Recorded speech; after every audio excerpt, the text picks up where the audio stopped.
That's how I'm firing. I'm strong. I'm strong. I'm strong. Strong.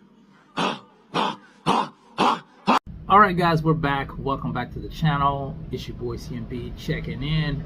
And guys, before we begin what we're going to talk about today, the first thing I want to do is send a shout out to Rebel Life Boxing. He showed me some love on my last video, so I want to send some love back. And if you're subscribed to my channel, I want you guys to get over there and subscribe to Rebel Life Boxing, guys. I may put his link in my description box if I remember, but you guys get over there and subscribe to him, man. Now, number two, some of you guys know I'm still out here in Puerto Vallarta. I'm on vacation, and yesterday I did a city tour excursion. And keep in mind, this excursion was going to be about 4 or 5 hours long. And the first stop we went to this tequila place, and I'm going to tell you guys, I drank so much tequila yesterday. I don't know how the hell I got through that excursion yesterday. Keep in mind, I did not eat anything before I went, before I had that tequila. I mean, I had a lot, and I was loopy for probably about half an hour to an hour, but I was eating some cashews. I had some cashews in my bag, and I made it through. Shout out to my tour guide. Shout out to Oscar. Thanks a lot, Oscar. But anyway, guys, let's talk about Manny Pacquiao and the WBC. Now, if you guys did not know, Manny Pacquiao has been elevated to the WBC #1 contender spot. And some people like this, some people don't. And I don't think it's fair, but in a sense, I do kind of get it. Now, the people who are going to benefit from this, of course, the WBC, of course, the PBC, Manny Pacquiao, and I would say hardcore Manny Pacquiao fans who may be casuals. They may watch Manny Pacquiao, but they don't really keep up with what's going on in the sport of boxing outside of Manny Pacquiao. People are going to watch certain things with fighters who transcend the sport. Guys like Manny Pacquiao, guys like Floyd Money Mayweather Jr., they transcend the sport, and of course you're going to bring in a lot of casuals, people who don't really know about rankings and weight classes and things of that nature. They're going to come in. So like I said, those guys are going to benefit. Now, the people who are going to lose in this situation, I would say, is number one, hardcore boxing fans, people who keep up with what's going on, keep up with the weight classes, keep up with the rankings. They're going to view this as, I would say, clown activity. See, they're not going to take this seriously because they see the fix, and they don't like it. This is why a lot of them feel that the sport's not being taken seriously, and that I do get. Another, I would say, someone else who's going to come out on the short end of the stick in this one is the young fighters at welterweight. Guys who've been waiting, for their shot. Guys who've been waiting to get ranked in those positions and get a shot at Mario Barrios. Yeah, they're going to, come out on the short end of the stick of this as well. It's just one of those situations, man. And matter of fact, let me pull up the welterweight rankings here, guys, and give you guys a glimpse of what I'm talking about. So, of course, you have Manny Pacquiao. He's at the #1 spot. Of course, Mario Barrios is the WBC champion. The next guy, let me pull him up here. Let me see if I can get him up here real quick. Is he not coming up? 1 second, guys. Wi-Fi doesn't do so well out here.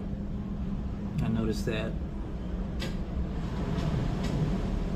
Well, anyway, he's not really, I can't get his whole profile up here, but it's a French fighter. He's 18-0.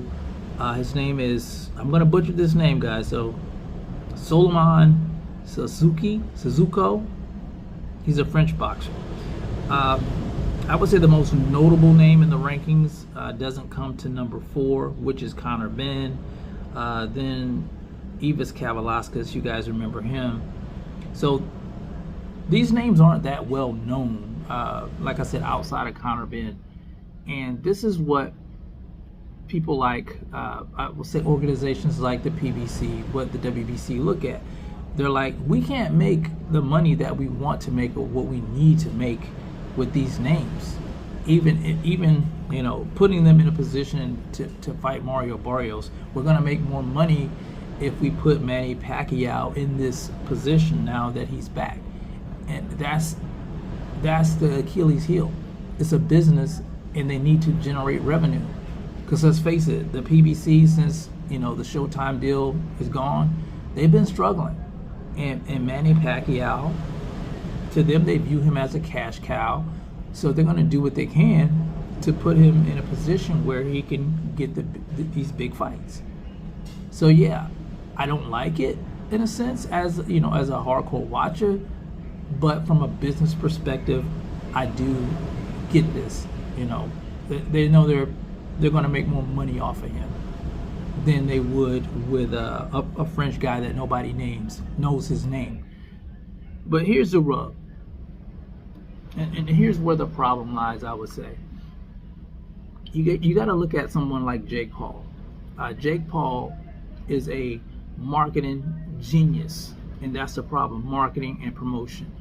Jake Paul was a YouTuber, but Jake Paul came in this space and he was able to market himself so well that, you know, he gets these, I mean, he's not fighting the top competition, but he's actually making money in the sport. He's doing better than these guys who've been boxing their whole lives.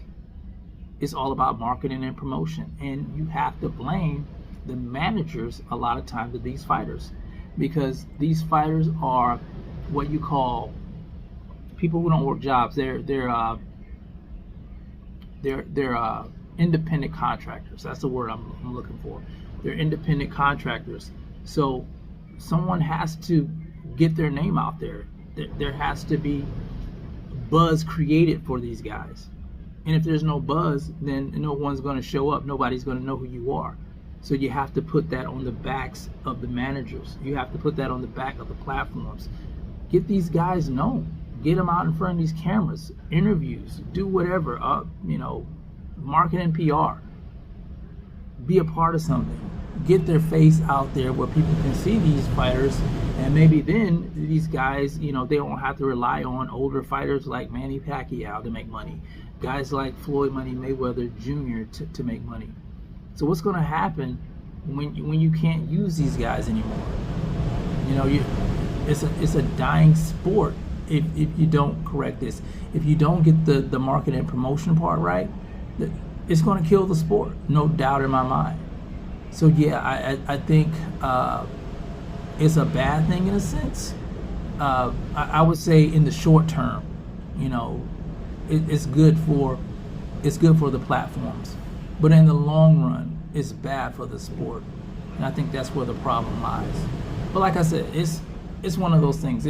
It's not a black and white situation, but it's a situation that's going to continue to fester if it's not taken care of. But anyway, that's my take on it, guys. I'm interested in knowing what you guys think about this. You know, how do you feel about Manny Pacquiao being put in that position as the #1 contender at the WBC? Do you think it's fair? Do you think it's unfair? You guys let me know how you feel about it in the comment section. It's the CMB. I'll talk to you guys in the next one. And I'm out. Peace.